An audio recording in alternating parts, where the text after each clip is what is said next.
Yeah. I love those stories. It really ties into what we're talking about in our series for February, Kingdom Homes.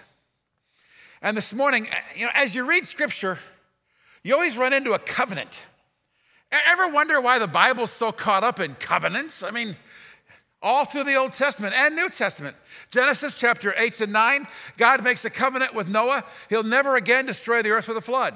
Genesis 21, God makes a covenant with Abram, promising a seed, a son that would be a blessing to the nations. Exodus 19 through 24, all those chapters, all those covenants with the Israelis as God brings them out of bondage of Egypt. 2 Samuel, God makes a covenant with King David, promising to establish his throne. Jesus' blood on the cross is a covenant now to us. In the communion service, we talk about his blood, the new covenant of my blood. I mean, covenants. It's all over the place. Why is the Bible so preoccupied with this thing, covenants? And what does it have to do with a series on our homes and marriages? First, let's understand covenants, then we'll kind of plug in what it has to do with our homes. The main reason for covenants, it's the means by which God administrates or governs his kingdom. As we understand covenants, then we begin to see, whoa, it's incredibly important in marriage covenant. Covenants are spiritually binding relationship between God and his people. In a covenant, it includes certain agreements, conditions, benefits, responsibilities. Whenever God wanted to formalize his relationship, formalize his leadership, he establishes a covenant. Okay, lawyers out there, you're saying, whoa, it's a contract. You're defining a contract. I get it. No. A contract is not a covenant. A covenant is so much more. A covenant requires a relationship. If you bought a car, you went to the dealer, you signed the contract, you did not need to really know that dealer. If you did, it's a benefit, but you didn't have to have any relationship with the guy that sold you the car. You bought a home, you went to a real estate agent to buy a house. It's nice if you have a relationship with that agent, but if you don't, you sign a contract. A contract does not require a relationship.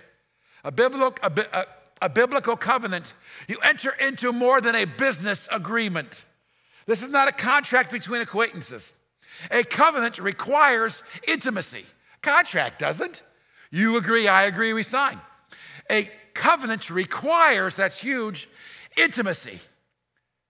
And God comes and says, I will enter into a covenant agreement, an intimacy agreement. I think to understand covenant, think covering. If you are living and operating under God's covering, you're operating almost like an umbrella. When it rains, people open an umbrella. The umbrella covers them from rain. The umbrella doesn't stop the rain. It keeps the rain from reaching them. The umbrella doesn't change anything going on around you. It just keeps you dry. It changes what happens to the person under the umbrella. Keeps them dry despite the rain. Living under God's covenant, living under his coverage doesn't change the challenges in your life. People sometimes feel like, if I come to Christ, everything there will just flow. Oh, wait. The umbrella didn't stop the rain. Living under God's umbrella doesn't change the challenges in your life or your home or your marriage. But under his covering, the way you react changes. It changes you. You don't live in rage. You don't live in worry. Covenants are so powerful because they're packed with blessings when you obey and curses should they be ignored. So as we understand this now, realizing plugging that into marriage and the home, it carries a lot. In order to benefit from God's covenant, his covering, we must live in his covenant to receive his power, his authority, his blessings. That means living in kingdom. And there it is over and over and over. Kingdom we define, remember, God receiving glory from my life. Everything in my life happens that God received glory. The way I am at home, the way I treat my wife, the way I treat my kids, the way I treat my grandkids, the way I am at work. Everything is symptoms. God received glory from all of my decisions. And I align myself under that covenant rule. When God put Adam and Eve in that garden, he established a relationship covenant. Do not eat the tree of knowledge. Covenants all function by cause and effect. In other words, obedience has an effect, disobedience has an effect. Covenants are an oath, and there's a blessings for obedience. There are curse for disobedience in the covenant partner. I think this is seen Deuteronomy chapter 27, 28, 29, and 30. It's basically a list that Moses is reading of blessings and covenant. It goes on and on and on. I mean, 3 chapters to the nation of Israel. And it ends, after he lays out all the covenant, it ends with the last verse of Deuteronomy 30, verse 19. I want you to see this verse. I have set before you life and death, the blessing and the curse, so choose life. As you live in the covenant of kingdom, as you follow Christ, obedience has an issue, you will receive blessings. If you live away from Christ, you leave the curse. Yeah, covenants have long-term repercussions. Here's the verse that we don't like to talk about much. Exodus chapter 20, verse 5. Look at this one. If you hate me, I will curse your children. Yikes. Is that in the Bible? Even your grandchildren and your great-grandchildren. How could a God of love say that? Well, yeah, your family influence affects generations. The decisions you make in your home, the decisions you make with your spouse, completely affect future generations. The way you raise your children is the way they're going to raise their children, and then their children, and then your great-grandchildren, and on and on. You're modeling kingdom. You're teaching kingdom. You're modeling parents. You're modeling home. You're all your children know of what a home should look like. So the covenant issue in the home becomes a pretty big deal. As you marry and begin a home, you are entering into a critical spiritual vow, a covenant. And God does not take lightly. Once we reach that covenant level, it is huge. Look at Malachi chapter 2, verses 13, 14, and 15. Kind of long, but take this one in. This is another thing you do. You cover the altar of the Lord with your tears, with weeping and groaning, because he no longer regards the offering or accepts it for favor from your hand. You say, for what reason? So he's not even accepting their worship. For what reason? Because the Lord has been a witness between you and your wife of your youth, against whom you have dealt treacherously, though she is your companion and your wife by covenant, but not one has done, so has a remnant of the Spirit. And what did that one do while he was seeking a godly offspring? Take heed then to the Spirit, and no one deal treacherously against his wife of your youth. Covenant.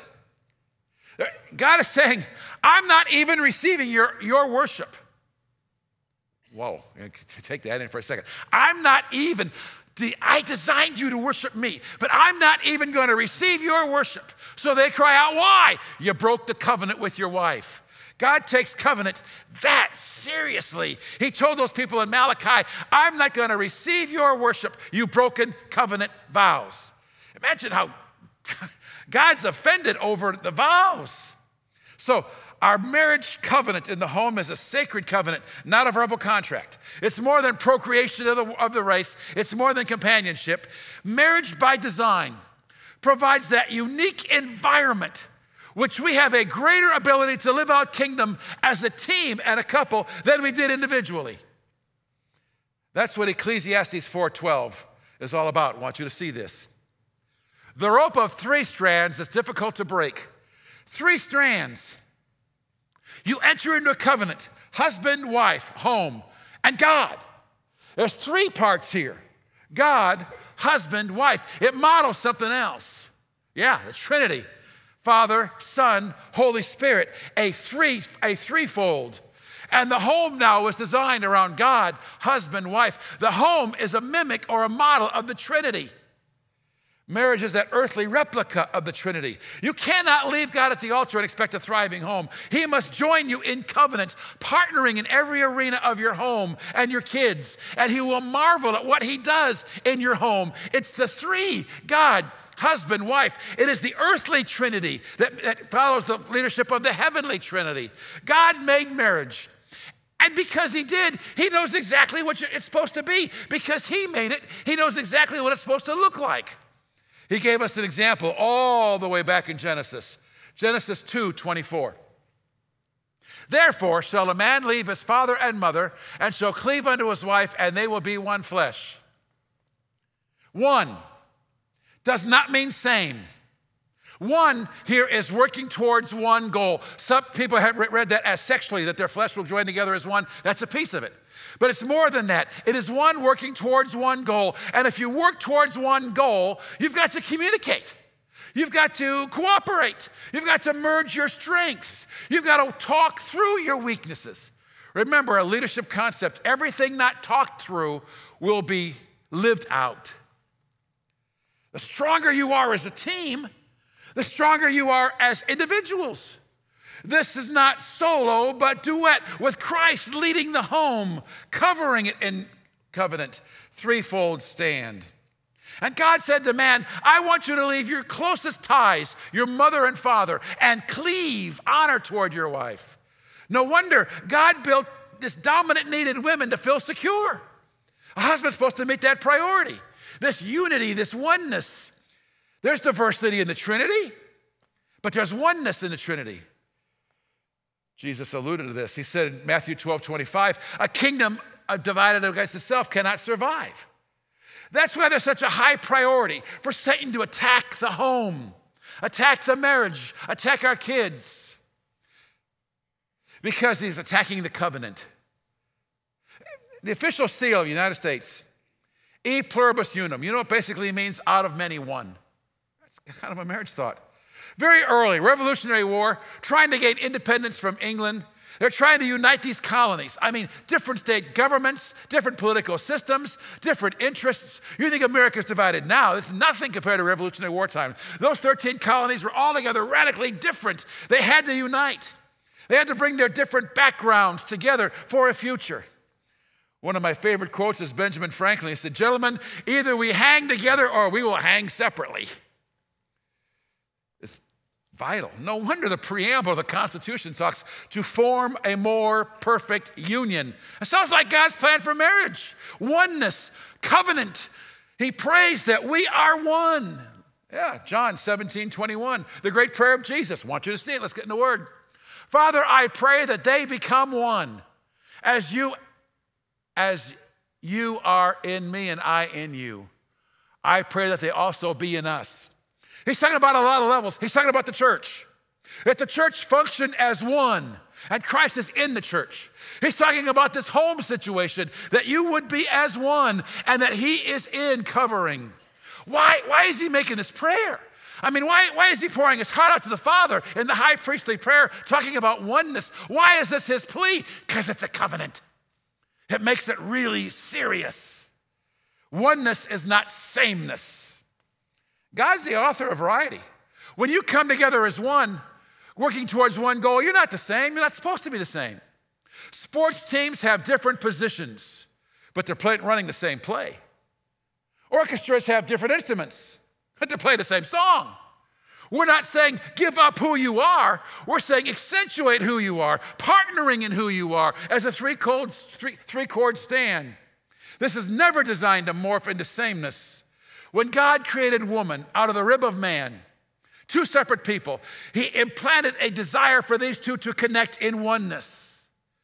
When it comes to marriage, God's not saying to you and me, I want you to create something. He's saying, no, I want you to live out what I've already created. I want you to preserve what I've already created. Because without Christ, without honoring the covenant, marriage never understands unity, home, family, design. It's because the point of reference then is not God, but it's the flesh. If you're not operating in kingdom, God's not getting glory for all things. I think the word that scares everybody the most for a generation and who knows how long is that C word, cancer. Man, I've dealt with so many people that thought they were going in for a routine and they got the C word and their heart disappeared. But cancer is actually pretty simple to define. It's cells in the human body that no longer want to be unified with what the body's doing. It's renegade cells. It's cells that created almost an independent vision, an independent program. And those radical cells begin to multiply, and the cancerous cells can take over the body. Too many marriages operate at cancer level. They're independent of each other. They're kind of functioning independent goals, independent drives, independent future. No kingdom covenant. I always remember a couple at one of my first churches. She lived for her kids. Every mother does. But to the exclusion of her husband, she lived for her kids. He filled his life with his job. He was in sales. He was always gone. He ate and slept. All he cared about was his job. They lived two different worlds. She had her kids. He had his job. The sad irony of all, the last kid got married and left home the same week he retired. Yeah, can you imagine? And they realized they were together alone. He's retired. She doesn't have her kids. No oneness, no kingdom covenant, no nothing. It ended so bitter. I wish it wasn't true, but she went out to the barn and hung herself. What does a day look like for you? Well, we get up just in time to go to work and rush the kids to school. Full day of responsibilities, deadlines, meetings. We lug ourselves home. We have a quick dinner, help the kids with their homework, get them in water, get them in bed, and tomorrow we do the same thing. And we crash and burn, and tomorrow we just do it again. When do we kind of focus on kingdom roles and oneness and the covenants and the threefold strand that we are? It's clear society has lost this concept completely of kingdom. So what a shock. Marriage is a mess. Culture is littered with broken homes, broken lives. Let's define this covenant with a little bit more. Peel back another layer here. The covenant, guys, tends to focus on us a whole lot more than our wives. God began with Adam and he held him responsible for the home. When Eve disobeyed, she's the one that picked up the fruit. She's the one that ate it. She's the one that gave it to Adam.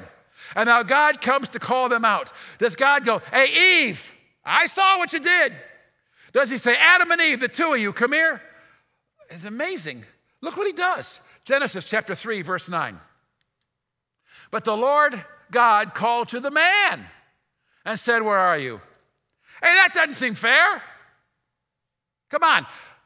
The catalyst of the problem is Eve. I'm sorry, ladies, but it's Eve. She took the fruit off the tree. She's the first domino to fall here. Why in the world doesn't God call her out? She entices Adam to eat the fruit.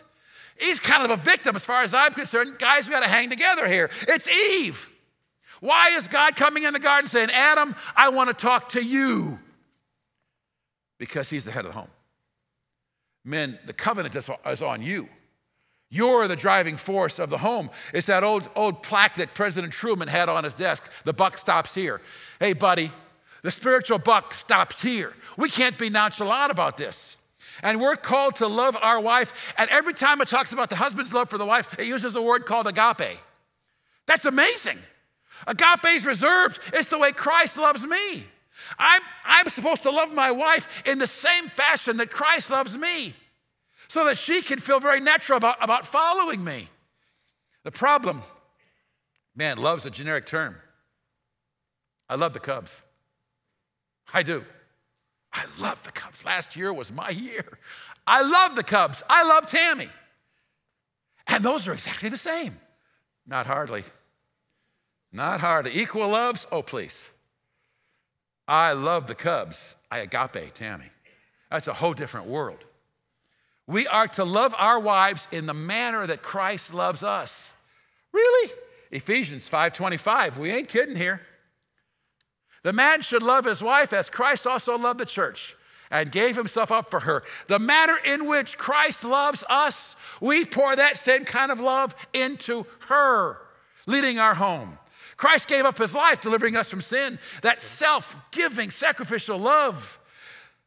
A bride starves for that.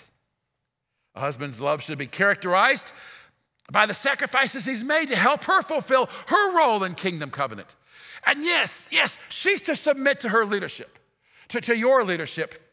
But what woman wouldn't be comfortable submitting to a man who loved her like this? Ephesians 5:28 and 29. even more. So husbands ought to love, agape, their own wives as their own body. He who loves his own wife loves himself. No one ever hated his own flesh, but nourishes and cherishes it, as Christ also does the church. There we are again. Again, it's the way Christ does the church. The church is me and you. The way Christ loves me and you. And those terms, nourishes, cherishes. After 20 or 30 years of marriage, a wife ought to be able to look back and say, I have been honored by my husband. His leadership has cultivated my kingdom walk. I am fulfilled as a partner and a wife. If you gave your wife a sheet of paper and said, list the sacrifices that I've given for you, what would she write? And then it goes on, men, a lot of covenant to me and you about leading our home. 1 Peter 3:7, live with our wives in understanding. So, we're supposed to understand women? I get Jesus walking on water. I get the Red Sea parting. I get Jesus raising Lazarus from the dead, but understand women. Come on, that's crazy. We're supposed to understand women. Good luck, guys. No, but I bet you can completely understand your wife. She is so significant. You spend your life understanding her. And sometimes you say, hey, time out, Gene. What about her? Doesn't she have a covenant responsibility? Doesn't she have to answer for something spiritually? Yeah. If she's going to be complete in the covenant, she's to submit to your leadership in the kingdom. But guys, this is not a blank check. Submission is really a matter of function, not a statement of inequality. She's created in God's image, worthy of all honor. She's worthy of counsel, of decisions in your home. Submission does not make her a spectator in your home, but a participant in the home. Covenants have curses tied to them for failing to honor such a sacred covenant. 1 Peter 3:7, men, know your wife and honor her so that your prayers will not be hindered. Know her and honor her so that your prayers will not be hindered. There are guys that say, I can't pray effectively. First thing you want to look at is, how's my home, how's my wife, how's my kids? How have I led them? Have I treated my wife like a commodity? Submission's never forced. She should feel confidence in submission in your leadership. What a powerful force the kingdom wife is. In the covenant home, she's a real force, valued, important. Men have gone on to do greater things than they ever dreamed because there was a kingdom wife who believed in them. Back to Adam and Eve. God said, it is not good for Adam to be alone. So he created a woman for companionship. No, he created her as a helper. Oh, ladies hate that. You know, a helper, doesn't it sound like an employee? I'm a helper. The Hebrew term here for that word helper would be something totally non-duplicatable, certainly not second class. And by the way, when God said, I'm going to send him a helper, we must have needed it. Or else God wouldn't have provided it. We can't function without you. And Genesis 2:18, he will give a helper suitable for him. Now here's the kicker, ladies. The Hebrew term for helper is E-Z-E-R. I've heard it pronounced a lot of ways, Izar.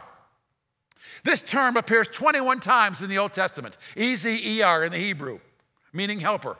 Of the 21 times, 2 refer to women, and that's it.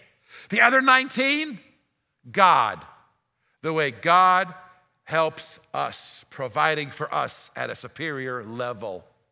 Oh, just throw an example to you. Deuteronomy 33:26.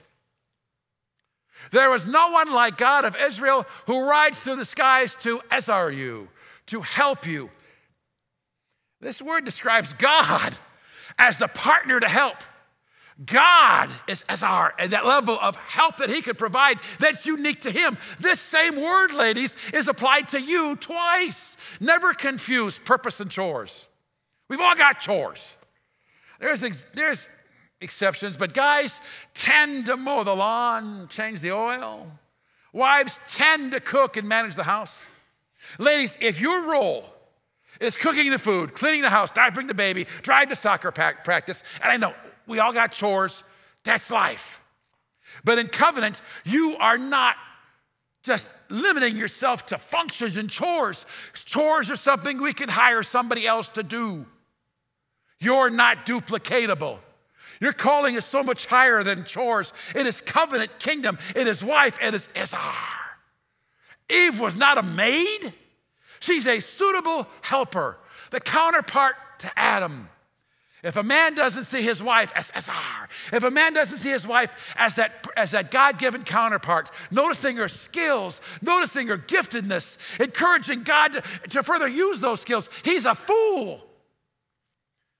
Submission, though, in our society is almost profanity, isn't it? So, covenant is being broken. So, lives and homes are collapsing. Submission, ladies, is not taking a back seat. It's not ignoring your gifts. It's not ignoring your talents. And by the way, isn't the ultimate example of submission Jesus, who submitted to the will of the Father? He didn't become second class when he submitted to the Father. He merely acknowledged covenant hierarchy. Your submission isn't taking second place. You're acknowledging a covenant hierarchy. And don't miss the fact, Jesus chose to submit to the authority of the Father. Submission is never forced. That's not submission, that's slavery. Husband is not called to bully and force submission. He is called to be worthy that you can submit comfortably. He is called to be worthy of covenant authority. Because in the end game, God's going to come to him about that home, your home. In the end game, he's going to come to Adam, no matter what happens in that home. The end game, the buck stops with him. And that's why Satan tempted Eve over the fruit. He wanted her to mess up the covenant hierarchy. Satan loves it when women mess up the covenant hierarchy. And he held Adam responsible. He'll hold Eve responsible, not for the fruit, but for dealing with covenant hierarchy. Men, we must be worthy of spiritual leadership. I think it's easy, natural for a woman to submit to a husband who spiritually leads and gives her agape love. As he walks with Christ, she can truly trust his influence on the family. First, of course, she must submit to Christ. Then be in a position to be a kingdom wife and be a blessing to her husband. Because we're training our children how to be a spouse someday. We're training our children how to be a child bearer and raiser someday, all wrapped up in this incredibly sacred covenant, understanding the power of the covenant. It's important for us to grasp this because this is exactly where Satan is attacking today. The front line is the home. And we've got to understand, I know this is the ideal, and so many people are dealing at so many different levels, but we at least must understand the ideal so that we can realize where there's counterfeit. Let's stand together, please.